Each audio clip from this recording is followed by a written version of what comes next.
ဆင်မပြေမှုတွေချားမှာလူငယ်တွေခြေဦးတဲ့ရောက်သွားလာလမ်းနေပြောင်းပြောတဲ့လမ်းမှာမားတွေများလာတာဝန်ထမ်းရအောင်ပဲလေကြီးဆုံးသားတွေရဲ့ဘွားများဝေးဆုံးရောက်သွားတဲ့အိမ်မက်တွေခဏထားချီရသူမိန်းကလေးအတွက်ကလည်းပြများတွေးများနဲ့တယောက်တည်းမေးမရတဲ့ညများခဏလောက်ပဲဖြစ်ဖြစ်မင်းတီးခန့်ပေးလို့ရမလားစိတ်ပူပြီးတိတ်ဆူတဲ့မေတယောက်စိတ်ဆင်းရဲမှကျွန်တော်တေးကြောက်တယ်ကြိုးစားနေပါတယ်လို့ပြောရမှာပဲတနေ့မျော်လင်းတဲ့ပန်းနာကိုတကယ်ရောက်မယ်မိဘကြီးသူဆက်ချင်တဲ့သားလေးပါပေါ့ဘယ်လိုလုပ်ပြီးဖြစ်နိုင်မှာလဲခင်ဗျားမေးမှာပေါ့ပတ်ဝန်းကျင်ကမင်းနေကြစကားလေးတွေလေးဖြစ်ချင်တာနဲ့ဖြစ်နေရလဲတအားဝေးกว่าတော့ဘူးမှမသိရဲ့ငါရဲ့ဘွားစိတ်ခံစားချက်များနဲ့ခဏဒီပေါက်ကွဲအားတွေတစားနဲ့တစားလောင်ကျွမ်းလို့သွားခဲ့ရတဲ့ဘွားဘူးမှမသိရဲ့ငါရဲ့ဘွားဒီစိတ်ခံစားချက်များနဲ့ခဏပေါက်ကွဲအားတွေတစားနဲ့တစားလောင်ကျွမ်းလို့သွားခဲ့ရတဲ့ဘွား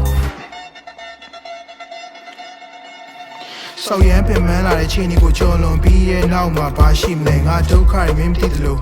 မင်းဒုက္ခတွေကိုလည်းငါမသိခဲ့ဒီနာကြီးချက်တွေနဲ့ကဘာကြီးတစ်ဖက်စီလည်းဖြစ်နိုင်ရင်ပြေးထွက်လို့သွားခြင်းနဲ့ဘတော်မှမေးမြနိုင်တဲ့သူတယောက်ကိုလည်းအမြဲတမ်းမေးဖြတ်လို့ထားခြင်းရဲ့ငါမှဘသူနဲ့မှလည်းစင်မပြေတယောက်တည်းနေဖို့လည်းအားမရှိရင်ဖွင့်လို့ရမယ်သူတွေနဲ့လည်းပြောစရာစကားတွေကအများကြီးလုံးသားဖြစ်ချင်ဆုံးဆန္ဒတွေဟာငါအုံနောက်မှာလာပြီးတော့တားဆီးသွားတော့အမြဲတမ်းနှစ်သိမ့်လို့ပေးနေကြစကားတွေကဆင်ပြေအောင်နေစမ်းမှာတားကြီး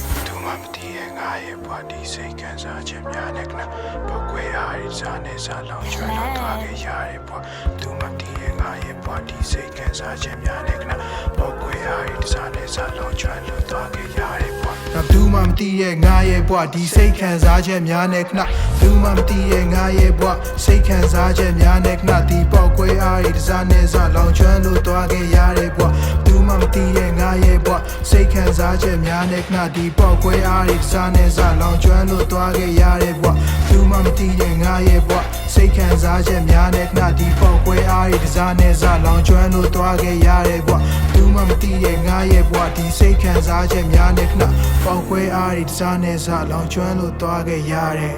ဘွား